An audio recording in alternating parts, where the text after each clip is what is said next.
আপনারা আগে ঠিক করুন। আমরা 14 বছরে আছি, আমরা এখন 14 বছরে আছি, আপনি মাত্র 2 বছর আবু, 2 বছর শিশু। আপনি যখন 14 বছর হবেন তখন আপনি পার্টি ছেড়ে চলে যাবেন, বুঝছেন? আপনারা চিন্তা আগে ঠিক করুন, আপনারা আগে নিজের মধ্যে ঠিক করুন। আমরা 14 বছর আছি, আপনি যখন 14 বছর যাবেন আপনাদের খুঁজে পাওয়া যাবে না, বুঝছেন? আমরা ভারতীয় প্রধানমন্ত্রী নরেন্দ্র ভাই মোদীকে বিশ্বাস করি। নরেন্দ্র ভাই মোদী একমাত্র জনজাতি কল্যাণের সমস্যা সমাধান করতে পারবে। এই আপনারা সিপিএম কোনো দিনে সমস্যা সমাধান করতে পারবে না। এই 3 জন বিধায়ক কোনো দিনে সমস্যা সমাধান করতে পারবে না।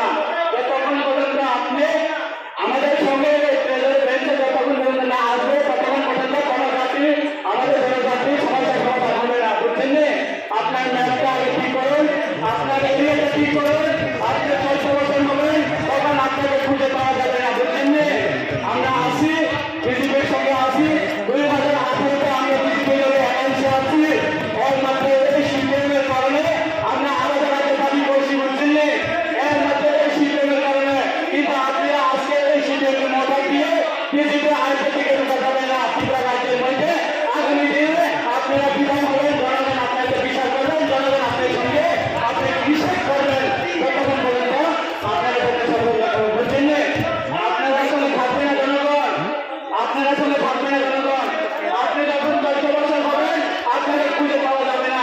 আমরা 14 বছর আছি, এমসি নেতৃত্বে আমাদের রাজ্যের মাননীয় মুখ্যমন্ত্রী প্রফেসর ডক্টর মানিক সাহা মহোদয়ের নেতৃত্বে আমরা কোনোদিনে এই সিপিএমের ভুল রাজনীতির কারণে আজকে আমরা তাকে দাবি দিচ্ছি। সিপিএমের ভুল রাজনীতির কারণে আজকে কি বলে সিপিএমরা বলছে যে এডিসি গঠন করার সময় ওনারা নাকি এডিসি গঠন করেছে। আমরা কোনোদিন স্বীকার করবো না।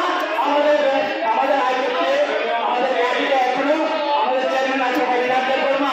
হরিনাথ দেববর্মা যখন শিক্ষিতদের জন্য দাবি করেছেন আপনি এই সিপিএমকে সমর্থন করেছেন, তখন আপনি শিক্ষিতদের জন্য বিরোধিতা করেছেন।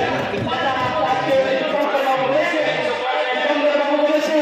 দিগম্বর বাবুকে আপনি সমর্থন করছে। আমরা কোনো ইতিহাসকে আমরা সমর্থন করতে চাই না। মানুষকে কোনো ভুল